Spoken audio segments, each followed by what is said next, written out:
मेरे प्रिय भगवान देर भक्तों, करते हैं अंधेर में, जो होता है अच्छे के लिए होता है। मेरी तो आइए रक्षा कहानी शुरू सदा करते हैं। तुम्हारे क्या साथ सच में भगवान जो करते हैं अच्छे के लिए करते हैं? अगर किसी लड़की की शादी ऐसे घर में हो जाए जहाँ उसे रोज मारा जाए, जहाँ उसकी इज्जत ना हो, जहाँ उसकी बेटी को भी अपनाने से इनकार कर दिया जाए, तो क्या उसे भी भगवान की कृपा कहा जा सकता है?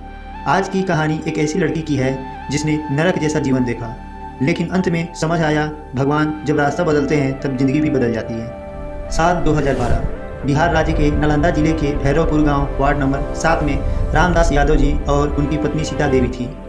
बहुत गरीब परिवार था। दिन में मजदूरी, शाम को अधूरी रोटी, लेकिन दिल बहुत अमीर था। उनके घर में 10 बेटियां और एक बेटा था। रामदास जी ने अपनी पूरी जिंदगी मजदूरी करते हुए गुजारा, सिर्फ इसलिए कि उनकी बेटियां अच्छे घर चली जाए। समय बीतता गया, उनके अपनी 10 बेटियों की शादी इज्जत से कर दी। अब बची थी सबसे छोटी बेटी पूनम, भोली, शांत और भगवान पर अटूट विश्वास रखने वाली। साल 2018 में पूनम की शादी गया जिले के धनौती गांव में कर दी गई। माता पिता ने सोचा अब बेटी सुखी रहेगी, लेकिन शादी के कुछ ही दिनों बाद सच्चाई सामने आ गई। उसका पति शराबी निकला, आलसी और बेहद ही क्रूर इंसान था। छोटी छोटी बातों पर मारना, गालियां देना, अपमान करना उनकी रोज की जिंदगी बन गई थी। पूनम सब सहती रही, क्योंकि उसे लगता था शायद यह उसी का भाग्य है। लेकिन एक दिन दर्द हद पार कर गया। वह रोते हुए अपने मायके लौट गई। गांव में पंचायत बैठी।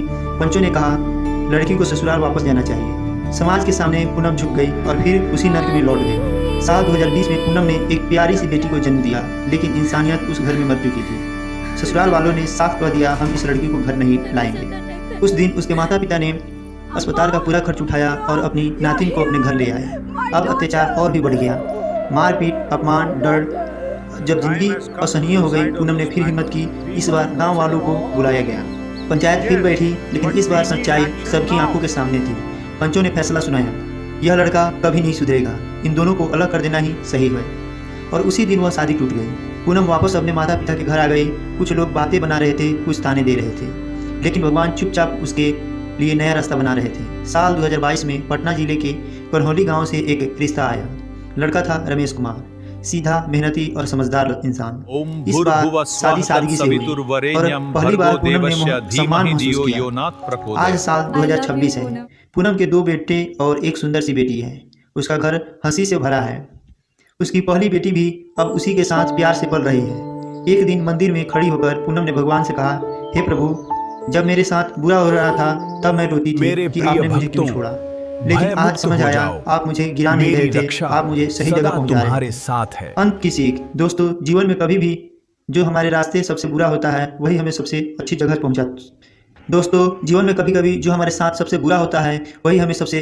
पहुंचाता है। इसलिए याद रखिए, भगवान देर करते हैं लेकिन अंधेर नहीं। जो अच्छा होता है अच्छे के लिए होता है। अगर आपको यह कहानी दिल में लगी हो तो ये वीडियो को लाइक करें और ऐसे ही सच्ची प्रेरणादायक कहानियों के लिए चैनल को सब्सक्राइब करें और कमेंट बॉक्स में श्री राधे राधे लिखना ना भूलें।